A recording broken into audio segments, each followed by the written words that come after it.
জন্য নীলছে তারার একটুখানি আলো, ভোরের রং রাতে মিশে কালো।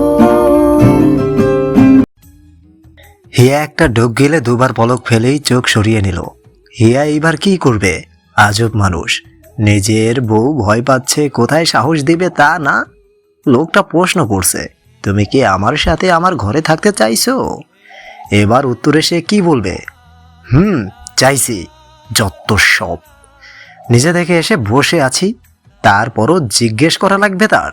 কিছু করার নেই। আজ রাতে সে একা নিজের ঘরে কিছুতেই থাকতে পারবে না। তাই নির্লজ্জের মতন হিয়া হ্যাঁ সূচক মাথা নাড়ল। শুভ্র ঠোঁট চেপে নিজের হাসি থামালো, তারপর মাথা নেড়ে বলল, ওকে, বাট একটা কন্ডিশন আছে। হিয়া চোখ বড় বড় করে তাকালো। কন্ডিশন মানে কি? নিজের বউকে নিজের ঘরে থাকতে দিবে, এতেও কন্ডিশন? কেমন জামাই এইটা? এমন দিনও তাকে দেখতে হলো। লোকটা কি তাকে পছন্দ করে না? একটিও না। এখন তো তার সন্দেহ হচ্ছে, হয়তো সবটাই তার ভুল ধারণা ছিল এতদিন। হিয়া সেসব প্রকাশ না করেই বলল, কি কন্ডিশন? আমার রুমে যদি তোমার আজ রাতে থাকতে হয়। কথাটা বলেই শুভ্র ঝুঁকে এসে হিয়ার দুপাশে হাত রেখে হিয়ার চোখের দিকে তাকালো। হিয়া মলিন চোখে তাকিয়ে আছে। কি কন্ডিশন দিবে কে জানে। শুভ্র সিরিয়াস হয়ে বলল, সারা জীবনের জন্য আমার ঘরে থাকতে হবে। শুভ্রের কথার ইঙ্গিত হিয়া ধরতে পারল না। এমন ডাবল মিনিং কথাবার্তা তার মাথার উপর দিয়ে যায়। হিয়া কি বলবে? ওনার ঘরে সারা জীবন থাকা মানে কি? নিঃশ্বাস নিতে শব্দ করা যাবে না, হাঁটার সময় নুপুরের আওয়াজ করা যাবে না, লাইট অফ করে ঘুমাতে হবে, যার মানে পুরোটা জীবনটাই ধ্বংস। হিয়া ভেবে কোনো কুল কিনারা পাচ্ছে না। শুভ্র উঠে দাঁড়ালো। এই মেয়ে এমন ভাবতে বসেছে। সারা রাত ভাবার সময় দিলেও সকালে উঠে সে আবার ভাবতে বসবে। তাকেই কিছু করতে হবে। তোমাকে ভাবার জন্য আমি সারা রাত দেইনি, 5 সেকেন্ড সময় দেব, এরপর আমি লাইট বন্ধ করে ঘুমাবো। উত্তর যদি না হয় 5 সেকেন্ড পরে নিজের রুমে ফেরত যাবে। কঠিন গলায় বলল শুভ্র। কি আজব! 5 সেকেন্ড মাত্র। 5 সেকেন্ডে সারা জীবনের সিদ্ধান্ত কি করে নিব? বলেই লাফিয়ে উঠল হিয়া। কেন, ভরসা নেই আমার ওপর? বলেই হিয়ার দিকে শীতল দৃষ্টিতে তাকালো। শুভ্র জানে এই মুহূর্তটা এক নিমেষেই কি মানে কেন এ জাতীয় কথা বলে হিয়া নষ্ট করে ফেলবে। এসব কথা হিয়ার মগজে ঢুকবে না। শুভ্রের ধারণা সত্যি করে দিয়ে হিয়া ভ্রু কুঁচকে জিজ্ঞেস করল, মানে? শুভ্র হালকা এসে একটা নিঃশ্বাস ফেলে বলল, কিছু না, আমার ঘুম পাচ্ছে। তুমি কি করবে জলদি সিদ্ধান্ত নাও। কি সিদ্ধান্ত নিবে সে? আশ্চর্য। হিয়া তাকিয়ে রইল। শুভ্র লাইটটা অফ করে দিল। হিয়ার ভয়ে ঘাম ছুটছে। চিৎকার করতে গিয়েও চুপ করে গেল। হিয়া অপেক্ষায় আছে শুভ্র কখন তার পাশে এসে বসবে। হিয়া ভয়ার্ত গলায় অন্ধকার রুমে বলল, আপনি কোথায়? শুভ্র যে তার ঠিক পাশে শুয়ে আছে সেটা হিয়ার খেয়াল করেনি। অন্ধকারে বোঝাও মুশকিল। কিছুক্ষণ যেতেই যদিও সেটা সে অনুভব করছে শুভ্র তার পাশেই আছে, কিন্তু তাও ভয় লাগছে। শুভ্র কি তার পাশে আছে? হিয়ার কয়েকবার ডাকার পরেও শুভ্র উত্তর দিল না।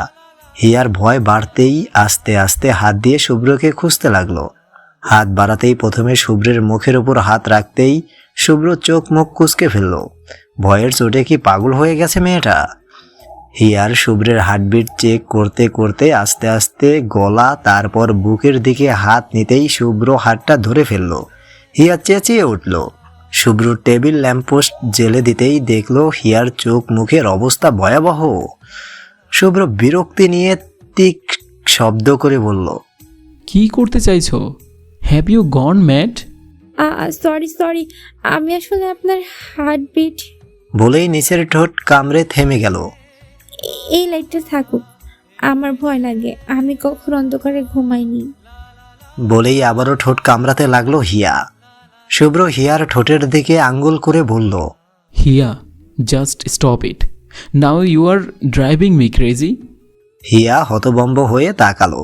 শুভ্র এই প্রথম তাকে নাম ধরে ডাকলো, কিন্তু কি বলল এটা? থামাতে বলল, কি থামাবে সে? শুভ্রকে পাগল করে দিচ্ছে মানে? হিয়া চোখ পিটপিট করে তাকালো। শুভ্র হিয়ার হতভম্ব চেহারা দেখে বলল, বোঝনি তাই তো, তোমার বসতেও হবে না, ঘুমাও, কিন্তু তার আগে ঠোঁট কামড়ানো বন্ধ করো। হিয়া সঙ্গে সঙ্গে হাত দিয়ে ঠোঁট চেপে ধরলো। লোকটার নজর তাহলে তার ঠোঁটের দিকে, কি সাংঘাতিক। শুভ্র বিরক্তির শ্বাস ফেলে ল্যাম্পের আলো কমিয়ে শুয়ে পড়ল। হিয়া স্তব্ধ হয়ে কিছুক্ষণ বসে থেকে তারপর একপাশে গুটিসুটি মেরে শুয়ে পড়ল। তারপর অনেক সাহস করে হাত বাড়িয়ে শুভ্রের টি শার্টের এক প্রান্ত মুষ্টিবদ্ধ করতেই নিশ্চিন্তে ঘুমিয়ে পড়ল সে। শুভ্র ওপাশ ফিরতে যাবে, শার্টে টান অনুভব করতেই চোখ খুলে তাকালো। তারপর বিমোহিত হয়ে তাকিয়ে রইল হিয়ার ঘুমন্ত মুখটার দিকে। তার শার্টের প্রান্ত এক ভাগ হিয়ার মুষ্টিবদ্ধ দেখে হালকা হাসলো। তারপর যেভাবে ছিল ওইভাবেই শুয়ে রইল। ভোর হতেই হিয়ার ঘুম ভাঙল। চোখ খুলতেই প্রথমে শুভ্রের দিকে নজর গেল। লোকটা ঘুমিয়ে থাকলে কতই না মায়া লাগে, অথচ চোখ মেলেই কড়া চোখে তাকিয়ে থাকে। হিয়া আস্তে করে শুভ্রের শার্টের প্রান্ত ভাগ ছেড়ে দিয়ে উঠে বসলো। ভাগ্যিস লোকটার আগে জেগে গেছে সে, এইবার কেটে পড়া যাবে। হিয়া বেরিয়ে এসে দেখে ইউবি প্রতিদিন যেই জায়গায় ঘুমায় সে সেইখানেই বসে আছে। ভালোই ভালোই আজ সবাই ফিরে এলেই সে বেঁচে যায়। শুভ্র সবে গোসল করে বেরিয়েছে, তোয়ালাটা গলায় ঝুলানো, চুল থেকে পানি টপ টপ করে পড়ছে। মাথার পানি নিতে নিতে ফোন বেজে উঠল। শুভ্র তোয়ালেটা নামিয়ে রেখে কলটা রিসিভ করলো। মা কল করেছে। কথা বলে সে যা বুঝলো সেটা হলো আজ তাকে নরসিংদী যেতে হবে। শুধু তাকে যেতে হলে একটা কথা ছিল, হিয়াকেও সঙ্গে নিয়ে যেতে হবে। শুভ্রের মা কথার এক পর্যায়ে হিয়ার খোঁজ করলেন। শুভ্র বেরিয়ে আসতেই দেখলো হিয়া কলেজের জন্য রেডি হয়ে বেরোচ্ছে। শুভ্র কোনো কথা না বলে ফোনটা হিয়ার হাতে ধরিয়ে দিয়ে নিজের রুমে চলে এলো। হিয়া হতবুদ্ধির মতন তাকিয়ে রইল। ফোনটা তাকে ধরিয়ে দিয়েছে কেন? সে কি করবে? হিয়া ফোনের স্ক্রিনে মা লেখা দেখেই ঘাবড়ে গিয়ে ফোনটা কানে ধরলো। ওপাশ থেকে সাহারা খাতুন বললেন, তুমি কি কলেজের জন্য রেডি হয়েছো? উত্তরে হিয়া কিছু বলার আগেই সাহারা খাতুন বললেন, আজ কলেজে যেতে হবে না, শুভ্রের সাথে এইখানে আসবে। শোনো, মেরুন রঙের যে শাড়িটা তোমাকে দিয়েছি ওইটা পরে আসবে। বুঝতে পেরেছো কি বললাম? হিয়া পরপর দুইবার জি বলল উত্তরে। শাশুড়ির সাথে কথা বলতে গেলে কেন জানি তার বুক কাঁপে। সাহারা খাতুন তারপর শুভ্রকে ফোনটা দেওয়ার কথা বলতেই হিয়া সঙ্গে সঙ্গে ফোনটা এনে শুভ্রের সামনে ধরলো। হিয়ার মাথায় এখন একটাই চিন্তা, শাশুড়ি তাকে শাড়ি পরতে বলেছে, কিন্তু সে তো পারে না শাড়ি পরতে। তাহলে এবার উপায়? ভয়ের চোটে তো ঠিকই জি জি বলে ফেলেছে। এই ভাবনায় হিয়া অন্যমনস্ক হয়ে দাঁড়িয়ে রইল। শুভ্র ফোনটা কান থেকে নামিয়ে বুড়োকুসকে হিয়ার দিকে তাকিয়ে বলল, দাঁড়িয়ে আছো কেন এইভাবে? যাও রেডি হও। হিয়া আর চোখে শুভ্রের দিকে তাকালো। ইচ্ছে করছে এতগুলো কথা শুনিয়ে দেয়। যাও রেডি হও বললেই হলো। নিজের কি? নিজের তো ঠিক শার্ট প্যান্ট আর হাতের একটা ঘড়ি পরলেই হলো, কিন্তু তাকে তো শাড়ি পরতে হবেই। ইয়া লম্বা একটা শাড়ি, ভেবেই ঘাম ছুটছে তার। এইসব ভাবতে ভাবতে মুখ বাঁকিয়ে শুভ্রের ঘর থেকে বেরিয়ে এলো হিয়া। ইউটিউবে এই পর্যন্ত কয়েকবার ভিডিও দেখা শেষ। টাইটেল লেখা শাড়ি পরার সবচেয়ে সহজ পদ্ধতিতে, অথচ ভিতরে এত এত কঠিন সব নিয়ম। প্রায় 2 ঘন্টা নিয়ে শাড়িটা পরল হিয়া, কিন্তু কুচিগুলোর নিচের দিকে এলোমেলো হয়ে আছে। দূর, সে আর পারবে না, যা হয়েছে হয়েছে। শুভ্র এই নিয়ে 3 বার হিয়ার দরজায় টোকা দিল। দরজা আটকে কি এমন সাজছে? মেজাজ ভালোই খারাপ হয়ে আছে তার। শুভ্র চতুর্থবারের মতন দরজায় নক করে বলল, হিয়া 5 মিনিটের মধ্যেই রেডি হয়ে বের হও, আদারওয়াইজ লকের চাবি কিন্তু আমার কাছে আছে। বলতে বলতে হিয়া দরজা খুলল। শুভ্রের এমন হুমকি শুনে সে দৌড়ে এসেছে। শুভ্র মুগ্ধতার চরম পর্যায়ে পৌঁছে গেল। খোলা চুল আর মেরুন রঙের শাড়িটাই এই পিচ্চি মেয়েটাকেও মিষ্টি বউয়ের মতন লাগছে। কিন্তু কুচির দিকে তাকাতেই শুভ্রের বুড়ো কুচকে গেল। এমন এলোমেলো অবস্থা কেন? শুভ্র হিয়ার দিকে তাকিয়ে বলল, 2 ঘন্টা লাগিয়ে তুমি এই করেছো? শুনুন, যা করেছি এটাই অনেক। শাড়ি পরাটা কত কঠিন আপনি জানেন? আপনি পারবেন শাড়ি পরতে? বিক্ষোভ নিয়ে বলল হিয়া। পড়তে না পারলেও পড়াতে পারতাম। যাই হোক, দেখি এদিকে আসো। কথা বলতেই হিয়া 2 পা পিছিয়ে গিয়ে বলল, না না ছি, আমি আপনার কাছে শাড়ি পরবো না। বিস্ফোরিত চোখে তাকিয়ে আছে হিয়া। মেয়েটা এত বেশি বোঝে কেন? যেটা বোঝার প্রয়োজন সেটা বুঝবে না, বাকি সব কিছু বেশি বুঝে বসে থাকবে। শুভ্র কড়া চোখে তাকিয়ে বলল। এইদিকে আসো, কুইক। হিয়া ভয়ে ভয়ে এগিয়ে আসতে আসতে বলল। আমি কিন্তু যা বলার বলে দিয়েছি। এতটুকু বলতেই শুভ্র হিয়ার হাত ধরে টেনে হিয়াকে নিজের সামনে দাঁড় করাতেই হিয়া আর চোখে তাকালো। শুভ্র শার্টের হাতা একটু উপরে তুলে হিয়ার পায়ের কাছে এসে এক হাঁটু ভাঁজ করে বসতেই হিয়া অবাক চোখে তাকালো। শুভ্র হিয়ার শাড়ির কুচিগুলো গুছিয়ে দিচ্ছে। অজানা এক ভালো লাগা ঘিরে ধরলো তাকে। কলেজ থেকে ফেরার সময় একবার সে এমন এক দৃশ্য দেখেছে, ঘটনা তার মনে গেঁথে গিয়েছে, কিন্তু কখনো সূর্য এইভাবে তার শাড়ির কুচি ঠিক করে দেবে কল্পনাও করেনি সে। শুভ্র ছোট ছোট এই কাজগুলো তার মনে বিশাল এক জায়গা দখল করে নিয়েছে। হিয়া নিজের অজান্তেই শুভ্র নামের এই চশমা পরা গম্ভীর চুপচাপ ছেলেটার প্রেমে পড়ে গেছে, যে ছেলে হিয়ার ছোট ছোট অনুভূতিগুলোর খুব খেয়াল রাখে তার আড়ালে। শুভ্র শাড়ির কুচিগুলো ঠিক করে উঠে দাঁড়িয়ে শার্টের হাতা ঠিক করে নিল। শুভ্র তাকানোর আগেই হিয়া তার বিমোহিত দৃষ্টি সরিয়ে নিচের দিকে তাকালো। সামনের চুলগুলো অকারণেই কানের পিছে গুজে ঠোঁট ভিজিয়ে বলল। আমার আর কিছুক্ষণ লাগবে, চুলটা বেঁধেই চলে আসবো। শুভ্র কোমরে হাত দিয়ে দাঁড়িয়ে আছে। হিয়াকে খোলা চুলেই অনেক মায়াবতী লাগছে। শুভ্র চাইলেই হিয়াকে আটকাতে পারে, কাছে এনে বলতেই পারে যে আমার ভালো লাগে তোমার এই খোলা চুল, কিন্তু হিয়ার এই মায়াবতী রূপ দেখার একমাত্র অধিকার শুধু তারই আছে। অন্য কেউ তা দেখে বিমোহিত হোক সেটা চায় না সে। নিজের প্রিয় মানুষদের ক্ষেত্রে সে হিংসুটির তো বটেই। শুভ্রের হাতে থাকা ঘড়িটার দিকে তাকালো, তারপর বলল। আমি গাড়িতে গিয়ে বসছি, 5 মিনিটের মধ্যে রেডি হয়ে নিচে আসবে, নয়তো তোমাকে রেখেই আমি চলে যাব। হিয়া ব্রো কুচকে শুভ্রের দিকে তাকালো। লোকটা কি একটু মিষ্টি করে কথা বলতে পারে না? সবসময় খালি হুকুম দিয়ে বেড়ায়। হিয়া মুখ কালো করে নিজের রুমে এলো। চোখের নিচে হালকা একটু কাজল দিয়ে চুলে একটা খোপা করেই বেরিয়ে এলো সে। ইউবুকে দারোয়ানের কাছে রেখে যেতে হচ্ছে। বদমাইশ ডাক্তার তো আর সঙ্গে করে নিয়ে যাবে না, নিজেই এনে দিয়েছে, অথচ এমন ভাব ইউবি যেন তার চিরশত্রু। শুভ্রের সাথে গাড়ি করে কোথাও যেতে হিয়ার একদম ভালো লাগে না। সারা রাস্তা কোনো কথা নেই, চুপচাপ বসে থাকা কতটা বিরক্তিকর।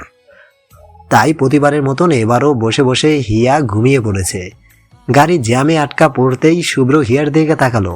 হিয়া ঘুমে তলিয়ে আছে, ঘাড় কাত হয়ে আছে। শুভ্র সিট বেল্ট খুলে এগিয়ে এসে হিয়ার ঘাড় সোজা করে দিতে দেখলো হিয়া ঘুমের মাঝেও নিজের ঠোঁট কামড়ে আছে।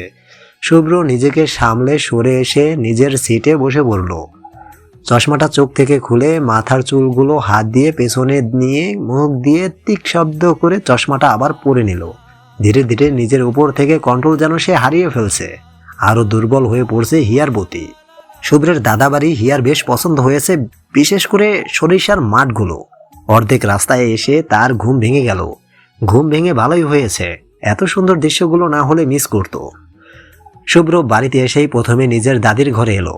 তার দাদি প্রায় অসুখের এমন বাহানা দিয়ে সবাইকে একসাথে করে। এইবারের ঘটনা কি সেটাই শুভ্রের জানতে হবে। সবাই এলে মাইনুর শিক্ষকের এই বাড়ি যেন তখন হই হই করে ওঠে। তার দাদা শিক্ষক হলেও সেকালে তার এমন দোতলা বাড়ি যেন সবার নজর কাড়ত। এখনো সবার নজর আকর্ষণ করে বাড়িটি। শুভ্র তার দাদি আকলিমা আক্তারের ঘরে ঢুকলো। ছেলের বউগুলো তাকে ঘিরে বসে আছে, তাদেরও বয়স কম হয়নি। তাদের মধ্যে শুভ্রের মা আকলিমা আক্তারের মাথার কাছে বসে আছেন। শুভ্রকে দেখেই তিনি হাতের ইশারায় ডাকলেন। দাদির পাশে বসেই শুভ্র এই নাটকটা ধরে ফেলল। তার দাদির ঠোঁটে হাসি। শুভ্রকে দেখে সে হাসি আরো প্রশস্ত হলো। আকলিমা আক্তার ভাঙা গলায় ডাকলেন। কি গো ডাক্তার সাহেব, নতুন বোর্ডের লগে আনো নাই? এখন যেন ঘটনাটা আরো পরিষ্কার হলো তার কাছে। শুভ্র কিছু বলার আগেই তার ছোট চাচার মেয়ে নিধি হিয়ারকে নিয়ে ঘরে ঢুকতে ঢুকতে বলল, এই যে আমাদের ডাক্তার সাহেবের বউ। হিয়া বেশ অপ্রস্তুত হয়ে গেল, কারণ রুমে উপস্থিত সব মহিলারা আগ্রহ নিয়ে তার দিকে তাকিয়ে আছে। শুভ্রের দাদি আস্তে করে উঠতে চাইলেই শুভ্র তার হাত ধরে তাকে বসালেন। আকলিমা আক্তার উঠে বসে হাতের ইশারায় হিয়াকে নিজের কাছে বসতে বললেন। হিয়া এগিয়ে এলো। একবার শুভ্রের দিকে তাকাতেই দেখলো শুভ্রের দৃষ্টি তাকেই দেখছে। হিয়া একপাশে এসে বসলো। শুভ্রের দাদি অনেক কথা বলল তার সাথে। তাকে দেখেই মনে হচ্ছে না সে অসুস্থ। কথোপকথনের এক পর্যায়ে তিনি শুভ্রকে বললেন, ডাক্তার সাহেব, ঘরের ছোট ডাক্তার কবে আসবো? যাহার যখন আসার সময় তখন সে ঠিকই আসবে। বলেই শুভ্র উঠে দাঁড়ালো। ঘর থেকে বের হওয়ার সময় একবার হিয়ার দিকে তাকালো। দাদির কথার ইঙ্গিত বুঝতে পেরে চোখগুলো রসগোল্লার মতন করে ফেলেছে সে। শুভ্র এইখানে এসে যে কয়েকদিনের জন্য আটকে গেছে সেটা ভালোই টের পাচ্ছে। তার বাবা আর চাচাদের দেখো, কারো মা অসুস্থ থাকলে এমন নিশ্চিন্তে আড্ডা দেয় মানুষ। শুভ্র ধারণা প্রতি বছর এই নাটকের সূত্রপাত তার বাবার বুদ্ধিতেই হয়, সঙ্গে তার 2 ভাই। না হলে মায়ের অসুস্থতায় কেউ ক্যাপ সঙ্গে নিয়ে আসে। 3 ভাই ক্যাপ মাথায় উঠানে বসে আলাপ করছে। শুভ্রের চাচাতো ভাই বোনগুলো এখনো এসে পৌঁছায়নি। ছোট ছোট কয়েকটা এসেছে, ওইগুলো এদিক সেদিক ছুটছে। হিয়া প্রায় অনেকক্ষণ পর দাদির ঘর থেকে বের হতে পেরেছে। প্রথম ভালোই লাগছিল, তারপর বৈবাহিক জীবন নিয়ে এমন আলোচনা তাকে শুনতে হয়েছে যে লজ্জায় তার অবস্থা খারাপ।